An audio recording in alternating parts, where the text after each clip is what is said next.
शुरू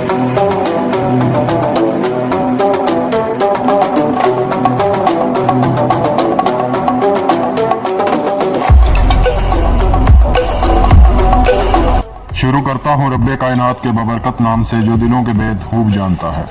मेरी तरफ से लूज टीवी ट्रैवल देखने वाले सभी दोस्तों की खिदमत में अस्सलाम वालेकुम। दोस्तों, आज फिर हम आपकी खिदमत में हाजिर हुए हैं एक नए मालूमाती सफ़र के साथ।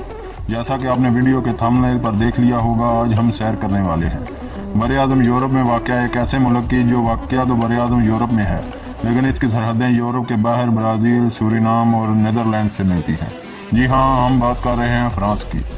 इस मुल्क को फ्रेंच ज़ुबान में रिपब्लिक फ्रांसिस, जबकि इंग्लिश ज़ुबान में रिपब्लिक फ्रांस और उर्दू ज़ुबान में जमहूरिया फ्रांस कहा जाता है। फ्रांस एक खुद मुख्तियार रियासत है जिसकी अमलदारी में मगरबी यूरोप का मेट्रोपोलिटन फ्रांस और समुंदर पार वाक़या मुतअद्दिद इलाके और अमलदारियाँ शामिल हैं। फ्रांस का मेट्रोपोलिटन हिस्सा बर-ए-आज़म रोम से रदोबार इंग्लिस्तान और बहर शमाली तक नेज़ दरियाए राइन से बहर ओकियानूस तक फैला हुआ है, जबकि समुंदर पार इलाकों में जनूबी अमेरिका का फ्रांसीसी गियाना और बहरा अलकाहल और बहरा हिंद में वाक़या मुतअद्दिद जज़ायर शामिल हैं। मुल्क के 18 हिस्सों, जिनमें से 5 समुंदर पार वाक़या है, का मुकम्मल रकबा 6,43,801 मुरबा किलोमीटर है, जिसकी मजमूई आबादी जून 2018 के मुताबिक 6,71,86,638 नफूस पर मुश्तमिल है। फ्रांस एक वाहदानी नीम सदारती जमहूरिया है जिसका दारुल हुकूमत पेरिस है। ये फ्रांस का सबसे बड़ा शहर और मुल्क का अहम तरीन सकाफती और इक़्तिसादी मरकज़ है। दीगर अहम शहरों में मार्सेई, लियोन, लेल, नेस, टोलोज और बोर्डो काबिल ज़िक्र हैं। इस मुल्क से कुछ ऐसे हक़ाइक़ जो वाबस्ता हैं जिनसे लोगों की बड़ी तादाद लाइलम है। आज हम कोशिश करेंगे इन हक़ाइक़ से पर्दा उठाएं जिनसे आप लाइलम हैं। उम्मीद करता हूँ आज का सफ़र आपको पसंद आएगा और आपकी मालूमात में इजाफे का सबब भी बनेगा। मगर वीडियो का बाकायदा आगाज़ करने से पहले तमाम नए आने वाले दोस्तों से गुजारिश करूंगा, अगर आपने अभी तक हमारे YouTube channel Loose TV Travel को सब्सक्राइब नहीं किया हुआ तो जल्दी से रेड बटन दबाकर चैनल को सब्सक्राइब कर दें और घंटी की अलामत को भी ज़रूर दबा दें ताकि हमारी तरफ से पेश की जाने वाली हर मालूमाती वीडियो का पैगाम आपको मिलता रहे और आप दुनिया की हैरान कुन मालूमात से आगाह होते रहें। वो हिस्सा जो इस वक्त मेट्रोपोलिटन फ्रांस का कहलाता है, आइनी दौर में इस जगह सेल्टिक कौम से तल्लुक़ रखने वाले गाल आबाद थे। रोम ने 51 क़बल मसीह में इस हिस्सा पर कब्जा किया जो 476 ईस्वी तक बरकरार रहा। बाद अज़ां जर्मनी फ्रांक यहाँ आए और उन्होंने मुमलकत फ्रांस की बुनियाद रखी। अहद वस्ते के आखिर में फ्रांस ने जंग 7 साल 1337 था 1453 में फतह हासिल की, जिसके बाद फ्रांस एक बड़ी यूरोपीय ताकत बनकर उभरा। नशात सानिया के वक़्त फ्रांसीसी सकाफत परवान चढ़ी और एक आलमी इस्तेमारी सल्तनत की इब्तिदा हुई जो 20वीं सदी ईस्वी तक दुनिया की दूसरी अजीम तरीन सल्तनत समझी जाती थी। 16वीं सदी ईस्वी में कैथोलिक और प्रोटेस्टेंट के दरमियान में मजहबी जंगें अरूज पर थीं। यह पूरी सदी उन्हीं जंगों के नाम रही। ताहम लोई के ज़ेर इक़्तिदार फ्रांस यूरोप की गालिब तमद्दनी, सियासी और फौजी ताकत बन गया। 18वीं सदी ईस्वी के आखिर में अजीम उल शान इनकलाब फ्रांस रोनुमा हुआ जिसने मुतलक अल-अनान शहनशाही का खात्मा करके अहद जदीद के अवलीन जमहूरिया की बुनियाद रखी और हकूक़ इंसानी के एलामिया का मसौदा पेश किया जो बाद में अक़वाम मुत्तहिदा के इंसानी हकूक़ के मंशूर का मुहर्रिक बना। 19वीं सदी ईस्वी में नेपोलियन ने मसनद इक़्तिदार संभालने के बाद फ्रांसीसी सल्तनत अव्वल कायम की। नेपोलियन के याद में लड़ी जाने वाली जंगों ने पूरे बरे-आज़म यूरोप को खासा मुतासर किया। इस सल्तनत के ज़वाल के बाद फ्रांस सख्त बदनज़मी और इंतशार का शिकार रहा। बिलाखिर सन 1870 में फ्रांसीसी जमहूरिया सोम की बुनियाद पड़ी। फ्रांस पहली जंग अजीम में शामिल था जिसमें उसे मुआहिदा वारसाई की शक्ल में फतह नसीब हुई। नेज़ वो दूसरी जंग अजीम में भी मुत्तहिदा ताकतों के साथ था, लेकिन 1940 में मोहर्रवी ताकतों ने इस पर कब्जा कर लिया जिससे सन 1944 में फ्रांस को आज़ादी मिली और फ्रांसीसी जमहूरिया चारम का क़याम अमल में आया। लेकिन ये जंग अल-जज़ायर के वक़्त तहलील हो गया। सन 1958 में चार्ल्स डे गॉल ने फ्रांसीसी जमहूरिया पंजम की बुनियाद रखी जो अब तक मौजूद है। सन 1960 की दहाई में अल-जज़ायर और तकरीबन तमाम नौ आबादियाँ फ्रांसीसी इस्तेमार से आज़ाद हुईं, लेकिन फ्रांस ने इनके इक़्तिसादी और फौजी रवाबत अब भी हासिल मुस्तहकम हैं। फ्रांस सैकड़ों बरसों से फ़लसफ़ा, तिब्बी अलूम और फ़नून लतीफ़ा का आलमी मरकज़ रहा। वहाँ यूनेस्को के आलमी सकाफ़ती विरसा मकामात बकसरत मौजूद हैं जिन्हें देखने के लिए हर साल तकरीबन 83 मिलियन गैर मुल्की सयाह आते हैं। फ्रांस एक तरक्की याफ्ता मुल्क है जो हाम मुल्की पैदावार के लिहाज से दुनिया की 7वीं और मसावी क़ुव्वत ख़रीद के लिहाज से 9वीं बड़ी माशियत समझा जाता है। मजमूई खानगी दौलत کے حساب سے فرانس دنیا کا چوتھا مالدار ترین ملک ہے۔ تعلیم، نگہداشت، صحت، متوقع زندگی اور انسانی ترقی کے میدانوں میں بھی فرانس کو نمایاں مقام حاصل ہے۔ اقوام متحدہ کی سیکیورٹی کونسل میں حق کے استرداد حاصل ہونے کی بنا پر اسے دنیا کی عظیم طاقت اور باضابطہ جوہری قوت کا حامل ملک سمجھا جاتا ہے۔ ساتھ ہی یورو زون اور یورپی اتحاد کے سربراہ ممالک میں اس کا شمار ہے۔ نیز وہ نیٹو، انجمن اقتصادی تعاون و ترقی، عالمی تجارتی ادارہ اور فرانسیسی بین الاقوامی تنظیم کا رکن بھی ہے۔ لفظ فرانس لاطینی زبان کے لفظ فرانکیا سے ماخوذ ہے، جو ابتدا میں پوری فرانکیا سلطنت کے لیے استعمال ہوتا تھا۔ اس کے معنی ہے فرانک کا وطن۔ آج بھی یورپ کی بہت سی زبانوں میں جدید فرانس کا تقریباً یہی نام رائج ہے، چنانچہ اطالوی اور اسپانوی میں فرانسیہ، جرمن میں فرانک ریخ اور ولندیزی میں فرانک ریک کہا جاتا ہے۔ ان سب ناموں کا ماخوذ وہی مذکورہ تاریخی پس منظر ہے۔ موجودہ فرانس میں انسانی زندگی کے آثار 18 لاکھ برس سے پائے جاتے ہیں۔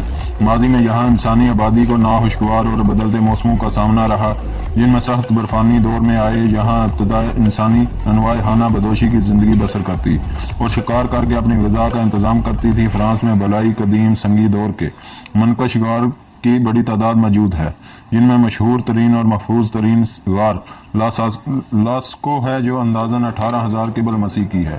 برفانی دور کے اختتام 10,000 قبل مسیح کے وقت اس خطے کی آب و ہوا معتدل ہو گئی اور اندازہ 7,000 قبل مسیح سے مغربی یورپ کا یہ حصہ نئے سنگی دور میں داخل ہوا۔ اس کے بعد باشندوں نے خانہ بدوشی ترک کر کے مستقل سکون اختیار کی۔ 600 قبل مسیح میں فوقایا سے تعلق رکھنے والے یونانیوں نے بحر روم کے ساحل پر مسالیہ نامی نو آبادی قائم کی، جہاں اس وقت مارسی شہر آباد ہے۔ اس لحاظ سے مارسی فرانس کا سب سے قدیم شہر سمجھا جاتا ہے۔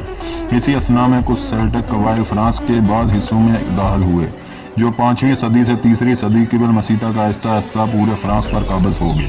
ان کے مقبوضہ علاقوں کی سرحدیں دریائے رائن، بحر اقیانوس اور بحر متوسط پر محیط تھی۔ موجودہ فرانس کی سرحدیں بھی تقریباً یہی ہیں، جن میں سیلٹک گال آباد تھے۔ گال کے عہد میں یہ خطہ انتہائی خوشحال اور متمول تھا۔ اس کا انتہائی جنوبی علاقہ یونانی اور رومی تہذیب و معیشت سے بے حد متاثر تھا۔ عہد قدیم کے ختم ہونے کے بعد قدیم گال متعدد جرمنی مملکتوں اور غیر رومی عملداریوں میں تقسیم ہو گیا۔ موہر الذکر غیر رومی عملداری مملکت سیلگروس کے نام سے معروف ہوئی۔ اسی اثنا میں سیلٹک یرتون برطانیہ کی اینگلو سیکشن نو آبادی سے آرموریکا کے مغربی حصے میں اٹھائے۔ ان کے آباد ہونے کے بعد جزیرہ نما آرموریکا کو برطانیہ کہا جانے لگا۔ نیز اس خطے میں دوبارہ سیلٹک تمدن اور ثقافت پروان چڑھے اور چھوٹی چھوٹی مملکتیں وجود میں آئیں۔ فرانس کے چند علاقے سمندر پار شمالی اور جنوبی امریکہ، بحر الکاہل اور بحر ہند میں بھی واقع ہیں۔ یورپ میں فرانس کے ہمسایہ ممالک میں Belgium, Luxembourg, Germany, Switzerland, Italy, Monaco, Andorra اور اسپین۔ یورپ کے باہر فرانس کی سرحدیں برازیل، سورینام اور نیدرلینڈ سے ملتی ہیں۔ فرانس ایک متحدہ نیم صدارتی جمہوریہ ریاست ہے۔ فرانس کی بنیاد اس کے آئین اور آدمی اور اس کے شہری کے حقوق کا اعلان ہے۔ فرانس ایک ترقی یافتہ ملک ہے اور دنیا کی 5ویں سب سے بڑی معیشت ہے۔ فرانس یورپی یونین کے بانی ارکان میں سے ہے۔ رقبے کے لحاظ سے اس کا سب سے بڑا رکن ہے۔ فرانس نیٹو اور اقوام متحدہ کے بانی ارکان میں سے ہے۔ سلامتی کونسل کا مستقل رکن ہے۔ فرانس دنیا کی 7 ایٹمی طاقتوں میں سے ایک ہے۔ پیرس شمال وسطی فرانس میں دریائے سین کے کنارے واقع شہر ہے، جو بالحاظ آبادی ملک کا سب سے بڑا شہر اور دارالحکومت ہے۔ شہر، جس کی انتظامی سرحدیں 1860 سے تبدیل نہیں ہوئی، کی کل آبادی 22,34,105 نفوس پر مشتمل ہے۔ فرانس کا موسم عمومی مغربی یورپ کا سمندری موسم ہے، جس پر شمالی اوقیانوس رو کا گہرا اثر ہے۔ اوسطاً پیرس کے موسم کو معتدل اور نیم مرطوب بھی کہا جا سکتا ہے۔